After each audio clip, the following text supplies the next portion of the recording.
Ya estamos, tal y como les vengo anunciando durante toda la tarde, con Luis Ventoso. Luis, ¿qué tal? ¿Cómo estás? Hombre, encantado. ¿Qué tal? Un Muy placer. bien, Luis Ventoso es director adjunto de ABC y ha sido hasta hace muy pocas fechas el corresponsal del diario de Vocento en el Reino Unido. Estuviste, Luis, durante 3 años, ¿no?, en Londres. Sí, efectivamente, desde el referéndum de Escocia, que fue mi llegada, hasta el incendio de la Torre Grenfell, que fue la despedida. La triste despedida. La triste despedida y además un montón de acontecimientos durante tu corresponsalía que muchos de ellos no estaban previstos y que ha plasmado, eso es lo que yo quería enseñarles, en un libro que se llama No temblar ni aunque te corten la cabeza. De Inglaterra, el Brexit y todo lo demás. Es un libro de editorial Encuentro, es un libro muy interesante, es un libro cortito que se lee muy fácil y sobre todo es un libro que al margen del contenido, vamos a hablar largo y tendido del contenido, el continente, la forma, la manera de escribir es deliciosa. Yo a Luis Ventoso le llevo siguiendo desde hace mucho tiempo, incluso antes, por supuesto antes de su dirección adjunta de ABC, toda su corresponsalía en Londres, le vengo siguiendo y es un tipo que escribe fenomenalmente bien. Es un tipo que, de verdad, son crónicas que son capaces de mixturar, de mezclar, siempre con mucho interés y siempre con cierta socarronería y con sentido del humor, no renuncia al sentido del humor. El lenguaje, mezcla el lenguaje cultivado, el lenguaje ilustrado, con un lenguaje muy cotidiano, muy comprensible, con guiños, ya digo, al sentido del humor. Le voy a leer, yo tengo incluso, lo he leído en 3 días el libro, es muy interesante porque incluye entrevistas, incluye reportajes, incluye vivencias personales, no renuncia a las vivencias personales. Y tengo aquí, con respecto a lo que los británicos llaman el Blitz, ¿recuerdan ustedes el Blitzkrieg, la guerra relámpago de los alemanes, con las que en muy pocas semanas conquistaron gran parte de Europa del Este y los franceses también cayeron muy rápido? Bueno, pues en el capítulo dedicado al Londres de la Resistencia, dice así: las bombas golpearon la Catedral de San Pablo, que salvó gracias al empeño especial de Churchill en protegerla con un dispositivo amplísimo de voluntarios y bomberos. La Luftwaffe, saben ustedes que es la aviación nazi, destrozó la Cámara de los Comunes y sus señorías hubieron de mudarse a unas vecinas instalaciones de la Iglesia Anglicana.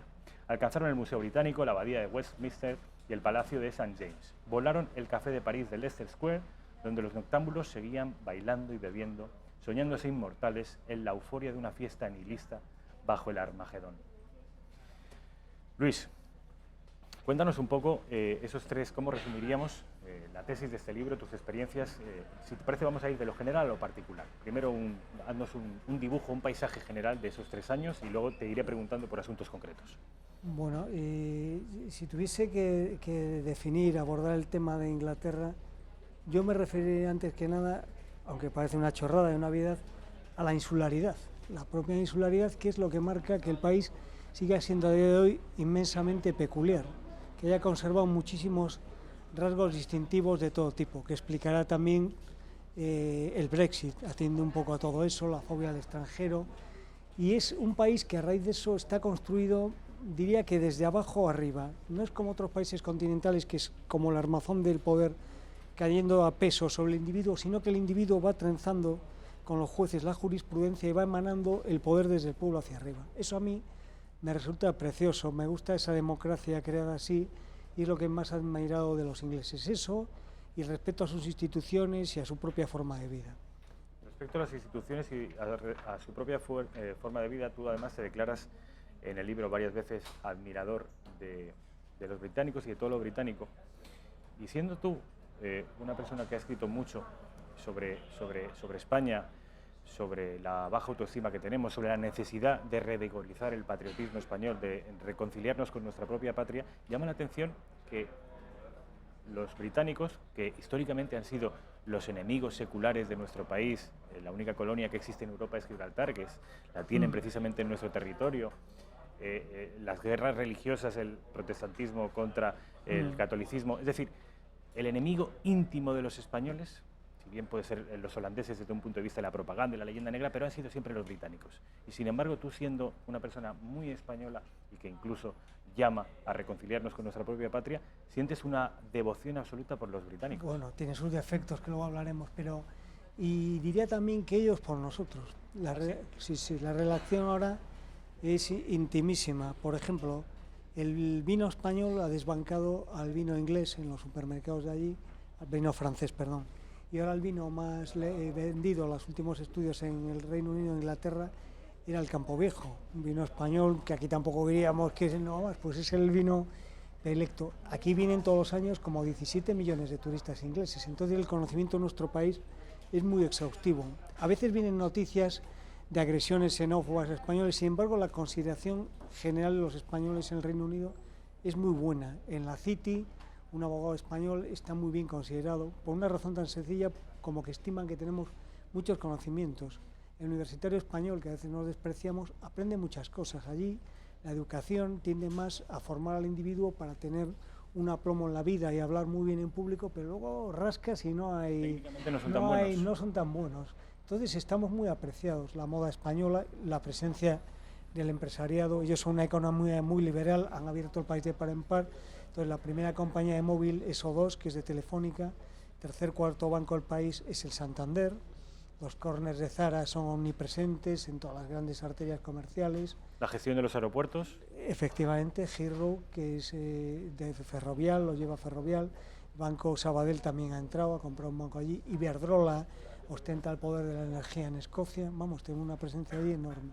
De todo tipo, los bares españoles de tapas.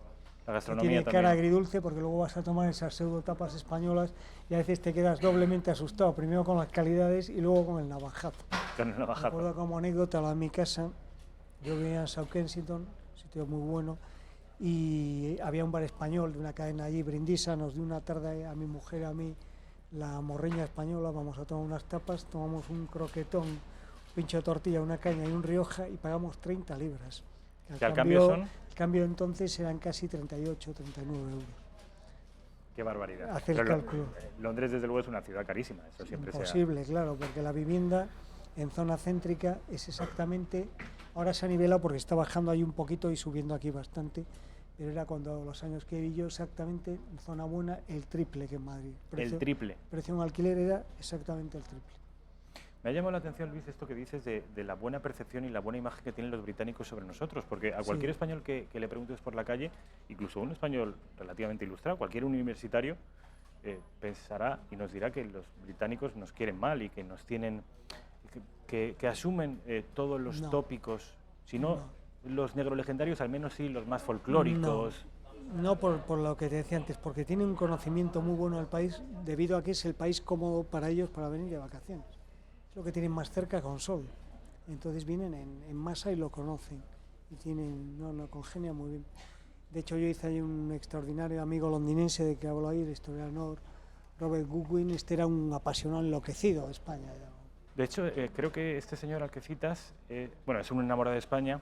En ABC yo leí precisamente una entrevista que le hacíais, porque publicó un libro que se titula algo así como España, el centro del mundo. El centro del mundo. Sí, sí. Él defendía, por ejemplo, me acordé mucho de su libro ayer, cuando salió la noticia de la Universidad de Salamanca.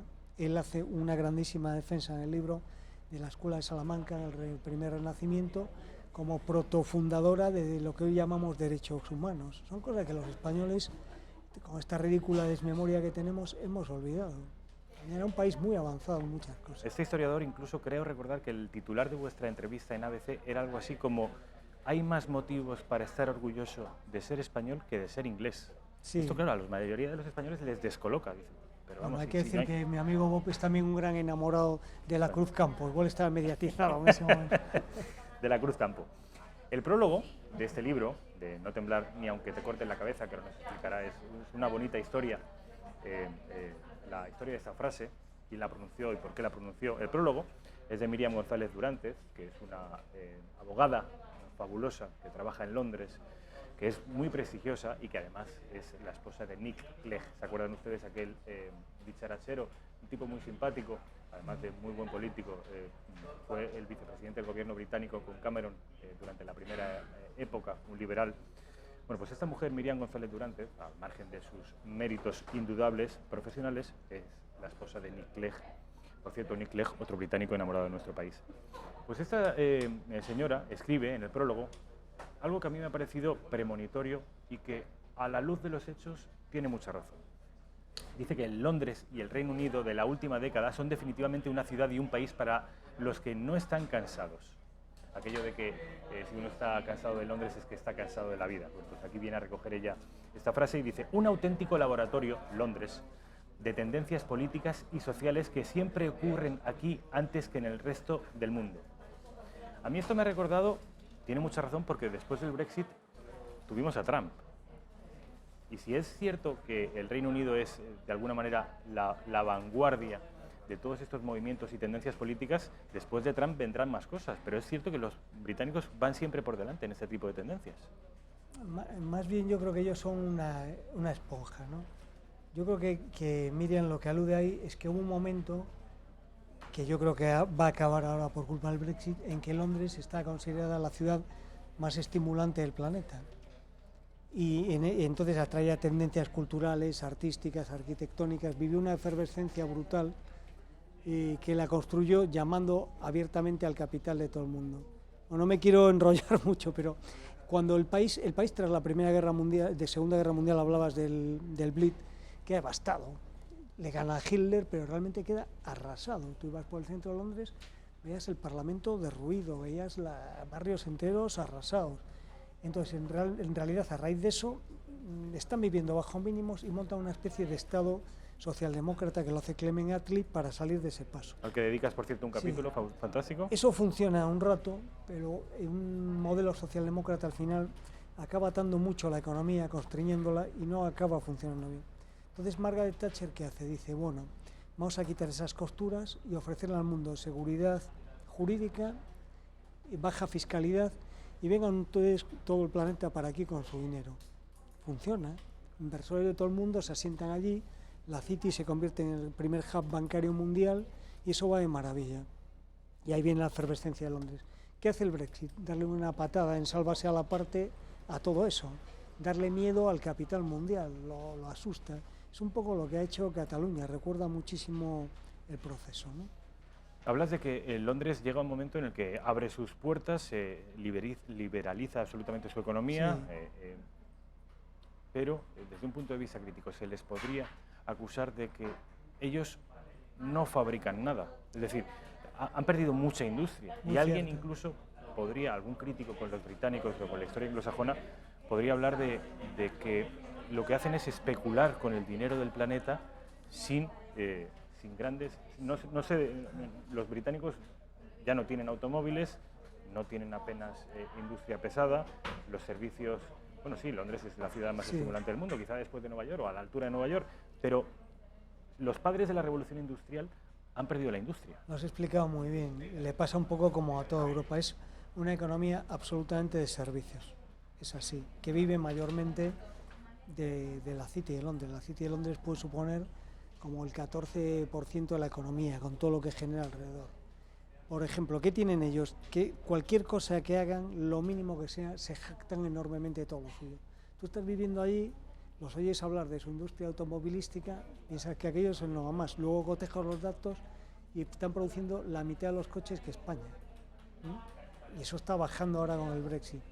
Pero bueno, la economía de servicios es muy interesante porque hoy en realidad estamos ante una economía virtual, de mover cosas en redes y tal.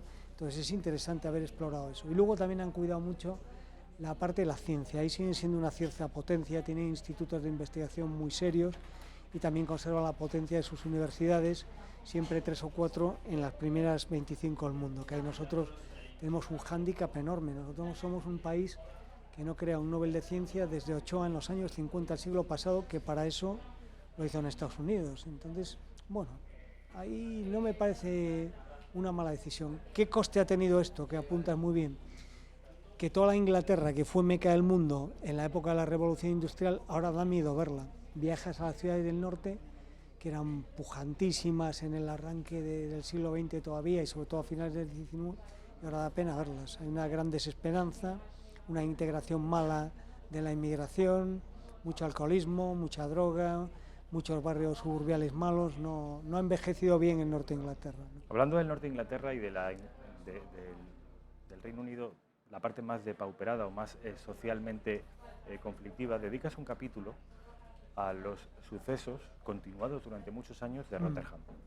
Habla, porque yo creo que es una historia desconocida y quizá los medios hayamos, no pero la mayoría de los medios en España y en el resto de Europa, hayamos empujado precisamente para que esa historia no sea demasiado conocida, porque tiene que ver con la corrección, con la incorrección política. Dedicas un capítulo. Si eres tan amable, Luis, le cuentas a los espectadores de Intereconomía en qué consiste esto de lo que ocurrió en Rotherham. Esto fue tremendo. Había una serie de adultos pakistaníes de edades que iban desde los 30 hasta los 54, 50 y tantos, que hacían la siguiente práctica. Chicas, niñas realmente, adolescentes, de 12 a 15, 16, las captaban con pequeños regalos, las hacían creer que eran sus novias, luego acaba en abusos sistemáticos, prostitución, embarazos de niñas solteras. Bueno, esto empezó un poco a percibirse en los servicios sociales locales y alguna asistente social empezó a denunciar ante los ayuntamientos: oiga, estamos percibiendo estos problemas. Sistemáticamente se silenció, gobernaban autoridades laboristas que consideraron que asumir ese problema era un modo de racismo ante a estos inmigrantes pakistaníes. Todo el caso se soslayó tanto que a la primera asistente social que lo denunció la degradaron, la apartaron, hasta que por fin consiguió contactar con un policía y con un periodista del Times que creyó en la historia, indagaron, salió todo a flote y por fin, todavía hace 2 años, llegaron las sentencias que se condenaron a los primeros 15 pakistaníes que habían tenido esa red de niñas machacadas con abusos sexuales sistemáticos. Fue una historia tremenda. El país... Algunas de las imágenes, porque luego la BBC sí que hizo una serie de ficción. La serie fue extraordinaria, se emitió el invierno pasado. Era una serie de ficción, pero era sobrecogedora verla porque estaba contado con un realismo. Es verdad que el país tiene esa virtud. Del mismo modo que cometió el error de tapar todo aquello, luego lo ha reconocido, lo ha puesto en el sofá de las salas de todos los ingleses, han visto esa realidad y se está trabajando. Pero bueno, yo diría que a día de hoy no descartaría que siga sucediendo en alguna localidad de ese norte de Inglaterra olvidado. Esto tiene que ver, por lo que está diciendo Luis Ventoso, tiene que ver con una realidad, la inmigración en el Reino Unido, que ha sido, sin lugar a dudas, uno de los motivos principales, si no el principal, del Brexit. El recuperar las competencias, recuperar la soberanía del Reino Unido, al fin y al cabo, para ser los dueños de sus propias fronteras. Dice en el apartado dedicado a la inmigración, en este libro, Luis Ventoso: me apenó el empacho de nacionalismo ultramontano que embriagó a más de la mitad de tan admirable pueblo con el Brexit. El Reino Unido creció a finales del siglo XX por 3 motivos, dice Luis Ventoso. Sus pilares institucionales, hace referencia a la seguridad jurídica, la que hablas muy bien y que aplaudes, no escatimas en halagos hacia la seguridad jurídica que tienen los británicos, y sobre todo a su atención y respeto por las leyes, es algo que te llama mucho la atención, su abertura para traer capitales de todo el mundo, hemos hablado ya de esto, y el aluvión de inmigrantes que ha dinamizado su economía, evitando además que padezcan el gran problema de España, la espada de Damocles demográfica. Tú aquí hablas de la inmigración como algo positivo, muy positivo. Fíjate, es uno de los 3 pilares, a tu juicio. Yo estoy de acuerdo. Mira, acaba de salir un estudio, el gobierno británico el mes pasado encargó un estudio grande, independiente, de entrevistar a un grupo enorme de 1 millar de importantes empresarios ingleses sobre qué preferían, los trabajadores inmigrantes o los locales, pata negra ingleses, quién les rendía mejor. Dijeron que abrumadoramente los inmigrantes, que eran más competentes, que estaban más dispuestos a hacer distintos trabajos. Entonces le replicaron: ¿pero será que son más baratos? Dijo: no es solo que sean más baratos o menos baratos, es que tienen más conocimientos y están más comprometidos con el trabajo, tienen más educación laboral. El inglés, en realidad, bajo su apariencia flemática y tal, es bastante baguete, y no se sabe. Lo has dicho, la me ha sorprendido. productividad es baja, es un gran vendedor de sí mismo, un buen vendedor de humo, una gran fachada, tal, mucha corrección, mucho how are you, mucho sorry, pero luego lo que diríamos aquí en Plata, en familia, rascarla, no lo justo, ¿no? ¿Y qué problema hay? Luego hay otra parte, es verdad que eso tiene un coste también, que es que a veces la integración no es acertada. Sobre todo en la parte musulmana las costumbres son bastante diferentes, ha habido problemas de terrorismo, hay una cierta guetización en algunos barrios del este de Londres, Tower Hamlet, tal, no está bien integrado, pero en general, por ejemplo, un español la integración es perfecta, los franceses, los alemanes. Había una cierta reticencia, sobre todo hacia búlgaros y rumanos, pero en general el modelo, y luego es el modelo, el inmigrante sostiene la hostelería, es muy importante en la ciudad de Londres, sostiene el campo, porque todo lo que harían trabajos básicos de jornaleros son inmigrantes europeos, y sostiene la sanidad pública, donde hay un montón de enfermeros y médicos comunitarios continentales. Entonces cortar eso sería un error tremendo. Y por último, problema demográfico. Oye, nosotros en España no sé qué vamos a hacer porque tenemos un horizonte demográfico aterrador. Somos, de hecho, junto con Italia, el país que, sí, no tenemos garantizada en absoluto lo que se llama la sustitución demográfica. Eso tenemos 1,1 hijos por mujer. Los británicos aún nos superan. Sí. Nosotros el problema que tenemos es aún mucho peor. Entonces, ¿haces, Luis, diferencias entre los dos tipos de inmigración? Es decir, una inmigración más técnicamente preparada, de origen mayoritariamente europeo, y una inmigración que es la que trae los problemas más de origen asiático-africano. Sí, hombre, los problemas en qué se perciben. Toda esta gente que llega, en contra de lo que se piensa, que siempre se dice que Thatcher desmontó el sistema social, no es cierto. Las ayudas sociales siguen siendo enormes a la vivienda, por hijo y tal. Entonces, cuando un inmigrante llega de Pakistán o de Rumanía sin nada, accede a una serie de ayudas y a una serie de asistencias sociales, a domicilio, en ambulatorio. ¿Eso qué hace? Que en zonas que ya estaban depauperadas queda una gran presión sobre los servicios sociales. Eso yo entiendo que puede molestar a algunos vecinos, pero de ahí hacer lo que hizo la campaña del Brexit, que es echarle la culpa de todo lo que le pase al país, de todos los males a la inmigración, eso fue un disparate. No es así. Tenemos la imagen, y los españoles viajamos, igual que los británicos, vienen 17 millones de personas a nuestro país todos los años, los españoles cada vez viajamos más a Londres, y tú dices, y no hace falta que lo diga Luis Ventoso, cualquier español que haya ido a Londres habrá escuchado hablar español más habitualmente de lo que le hubiera gustado por la calle. Es habitual ver esos guetos, ya no solo de pakistaníes, que es una ex colonia británica y en tanto que tal, pues tienen unas costumbres gastronómicas y unos restaurantes y una hostelería, es decir, la cultura india y pakistaní están muy integradas en la sociedad británica. Pero la inmigración de carácter musulmán es una nueva Meca, Londres, de todos los países, sobre todo de la península arábica, ya no solo de élites económicas, sino también de mucha gente que se desplaza a Londres, por entenderlo, el país más islamizado, junto con Francia quizá, de Europa. Y eso puede tener que ver con el auge de los nacionalismos y los populismos. Yo creo que con todo la integración de los musulmanes es mejor en el Reino Unido que en Francia. Es decir, en el sentido de que están más impregnados de la cultura británica, por lo menos aunque solo sea en el rito de la educación, que allí lo impregna todo.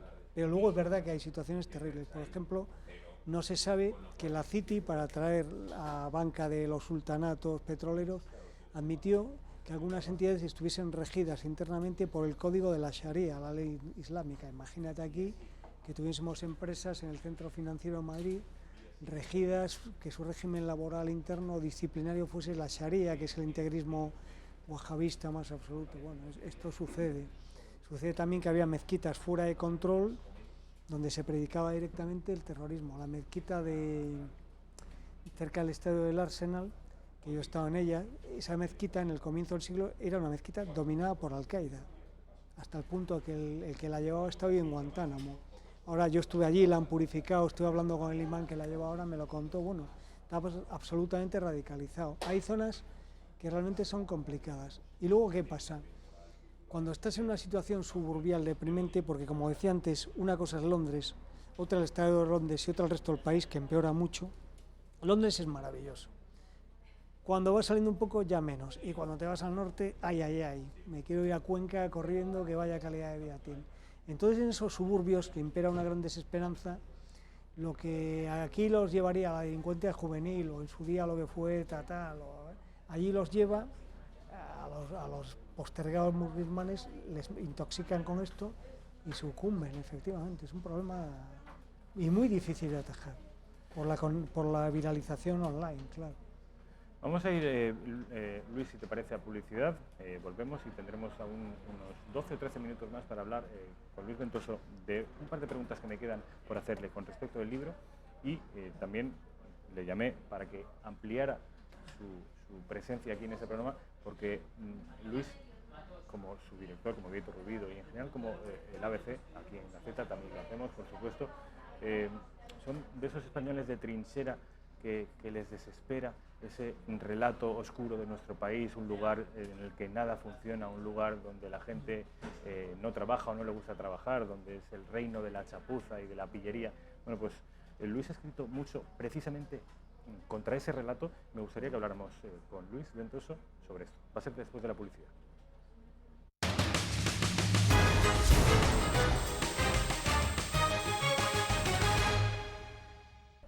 Con respecto del Brexit, este libro, No temblar ni aunque te corten la cabeza, Luis Ventoso escribe mucho sobre el Brexit, incluso tiene una entrevista muy interesante con Nigel Farage, que es el que fue principal percursor intelectual. Luego, una vez consumado el Brexit, este señor es un señor, pues, en fin, un tipo, pues como Trump, un tipo esperpéntico, un tipo grotesco en sus modales, un tipo simpático también. Luis Ventoso lo describe como un tipo inteligente también, sí, pese a ser un borrachín. Este tipo, una vez consumado el Brexit, se apartó, en tanto que había concluido con éxito su objetivo, se apartó. Bueno, pues Luis Ventoso dice del Brexit que el principal motivo por el que se votó, según reveló tras el referéndum un estudio del respetado Lord Ashcroft, con una amplia muestra, 12.400 encuestas, que es una barbaridad. Para que se hagan una idea, las encuestas que hacen los periódicos, las encuestas de intención de voto, tienen 1.000 encuestados. Bueno, pues fue el principal motivo por el que se votó el Brexit fue recuperar soberanía. Es decir, que las decisiones británicas las volviesen a tomar los británicos. Esto, Luis, a priori, no parece nada malo. Que las decisiones británicas las tomen los británicos. Vamos a ver, es exactamente el mismo eslogan del separatismo catalán. Solo que los británicos son un estado y Cataluña es una región. Ahí no había nada que les estuviese impidiendo tomar sus propias decisiones. Lo que se buscó, tras la crisis del 2008, hay un malestar tremendo en todas las sociedades, porque pasa algo muy grave. Por primera vez una generación empieza a ver que sus hijos van a vivir peor que ellos. Eso es demoledor. Genera un malestar social tremendo. En unos países explota con un populismo de ultraizquierda, como aquí, caso de Podemos, y en otros explota con el separatismo o con populismos de derechas. El Brexit, yo creo que fue un populismo de derechas. Aquí, ¿qué se hizo aquí? Explotó con Podemos, la culpa de una... Allí explotó con que el logro de todos nuestros males es Bruselas, que nos impide tomar nuestras propias decisiones. Pues ¿en qué se traducen esas propias decisiones? Tú ya estás tomando tus propias decisiones, tú ya tienes tus ministerios. Es verdad que hay unas leyes supranacionales. Entonces se magnificó eso, se magnificó la inmigración.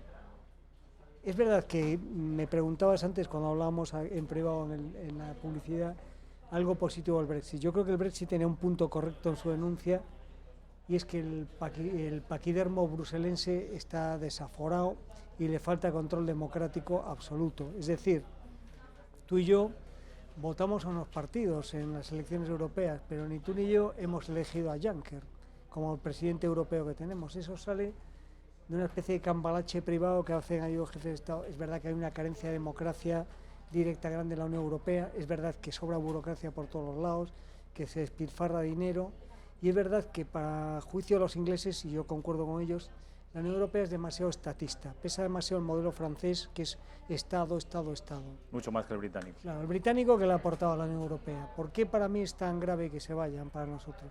Porque era el gran aliento liberal de Europa, es el país más pro negocios, más pro iniciativa privada, más pro movimiento sin grandes acogotamientos estatales. Si ahora pasamos al modelo francés, más nos va a ir. De hecho, un país está funcionando mejor que otro, ¿no? Parece paradójico que el país más liberal, más abierto desde un punto de vista económico, quiera, por otra parte, recuperar grados de soberanía, en tanto que vota una cosa como el Brexit. Sí. Tú le preguntas a Nigel Farage en tu entrevista y él dice que sí, que esto es así, que no hay ninguna paradoja, en tanto que los negocios los hacen las personas y las empresas, no los estados. Sí, pero no, ya se está viendo que no es así. El marco de formar parte de una unión más grande, una sociedad comercial como Europa, es una riqueza muy enorme, 400 millones de personas sin aranceles ni fronteras. Es una maravilla para hacer negocio. Ponerle trabas a eso cuando tú precisamente vives de la atracción del capital exterior. A día de hoy se liquida el euro, la liquidación del euro se está haciendo en la City de Londres. Pretenden incluso después del Brexit seguir teniendo eso. De locos, vamos. les está creando ya un daño económico manifiesto. La libra se ha evaluado enormemente, tiene las vacaciones y las importaciones más caras. Se teme una burbuja inmobiliaria en Londres, donde está creciendo desaforadamente la vivienda. En los últimos 10 años ha empezado a bajar. El supermercado se les ha encarecido. Está habiendo ya recolocaciones bancarias de grandes compañías, Goldman, se han venido ya a Europa, Frankfurt, París y hasta Madrid. Podría captar algo si aquí tuviésemos un gobierno municipal más espabilado y uno regional ocupado en gobernar en vez de en todos estos cambalaches que hay ahora. Vamos, les está castigando ya, de hecho, el Brexit duramente, ha sido muy errado. Yo te decía, Luis, que te iba a preguntar por la visión que tienes de los españoles. Nada mejor que marcharse a unos cuantos kilómetros fuera de nuestro país. Alguien dice que si alguien alguna vez descubrió el mar, ese alguien no era un pez, que hace falta cierta perspectiva.